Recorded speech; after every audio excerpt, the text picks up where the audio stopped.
All right, welcome in for this special report. Exciting news for the KVLY KFYR Bison Football Network. Obviously joined by Kyle Emanuel, former Bison, former LA Charger, joining the broadcast team this year. We are so excited to have you on the pregame show with us. Yeah, thanks, Beth. I'm excited too. I can finally, tell people what I'm doing now. You kind of look at things what you're qualified for when you're done playing, and obviously I love football. I love talking sports. Sports have been my passion my entire life, and I think I can, help out and add some good value. And like you said, I'm just excited to be a part of it. For those who don't know, you made the decision to retire from the NFL this year. For anybody who maybe didn't catch it, what brought you to that decision? There was a lot of things, and kind of like I mentioned in my retirement statement, there wasn't just one thing. It was easily the hardest decision I've ever made, and I went back and forth a million times. I kind of started in the locker room really after that. We lost to the Patriots, and your contract's up, and you just start to wonder. You start to ponder what the future holds, and I just kept going back and forth, and the one thing that kept sticking in my mind was just the injuries, and I didn't want to play it up too much, but I did have a number of head injuries in college and in the NFL, and I know that's kind of a big conversation now, and that's kind of when I would go back and forth and say, well, do I want to play, do I not want to play, that would just stick in my mind. And I had a number of other injuries to my body, and you just start to wonder what kind of quality of life you're going to have when you're older, and it's kind of impossible to say right now, and it would have been easy just to keep playing, and but I'm happy with my decision, and I'm happy to be back in Fargo. Spent about a month in California after I retired, and it was tough. It really was. I mean, especially with OTA starting up and being right down the street from it. But it's good to be back here around some people I know. Is that kind of the toughest part now, seeing everybody getting back out there? The social media is starting to buzz again this time of year. Is it getting tougher, or right now are you still very happy that you're not throwing that stuff on? I think it's a little bit of both. I always enjoyed OTAs. You're away from your teammates for a long time, and you finally get to be back around them. There's not too much hitting going on yet. But yeah, it's been tough. I obviously still have a lot of good friends on the team, and seeing the Chargers posting things on Philip Rivers was wearing a visor the other day, and I got to miss out. You're missing out on things, so it's definitely hard. But I think I actually helped with a football camp and last weekend, and I was seeing these kids running around hitting each other, and there was definitely a part of me I'm glad I'm not doing that anymore. So like I said, I mean, it's still a tough decision. It's still something every now and then I question, but it's getting less and less.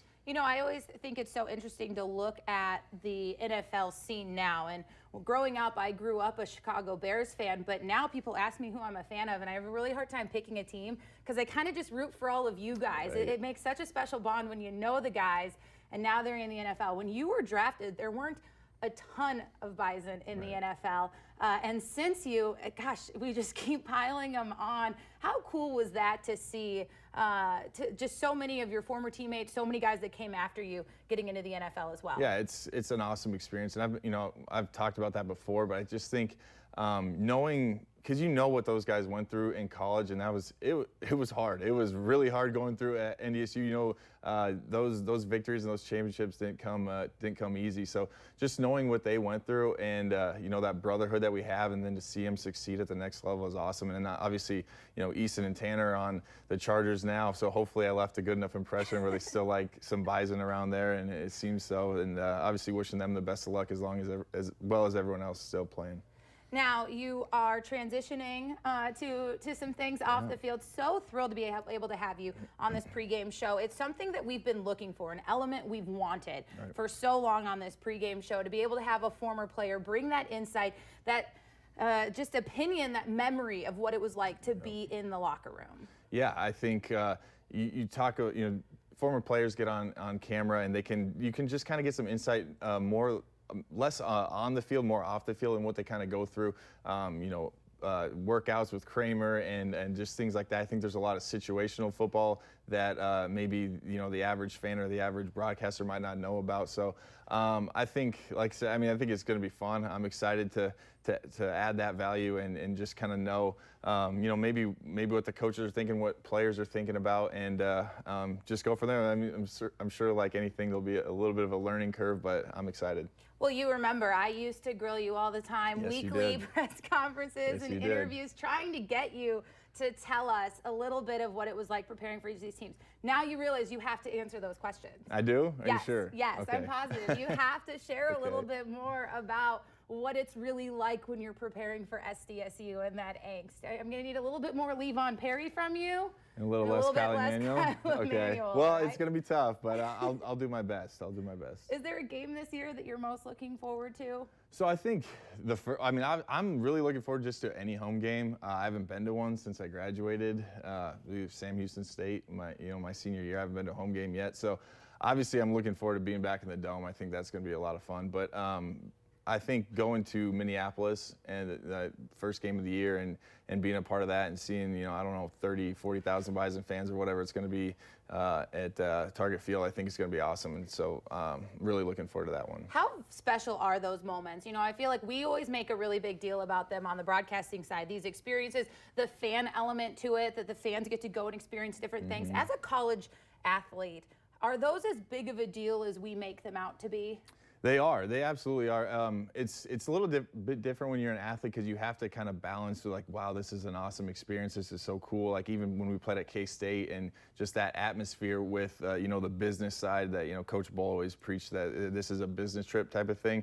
You have to strike a balance. So you have to know that you're not there necessarily for the experience. The experience is more for the fans. It's still cool to be a part of, but you're there to win a football game. So you kind of have to dial in and focus in on that as well. You mentioned Coach Bull's name, and it's such a funny thing to sit back and think about how far this program has come since you were there. I don't mean to make you feel old because I'm older than you, so it's I'm getting okay. there. But there's so much has changed.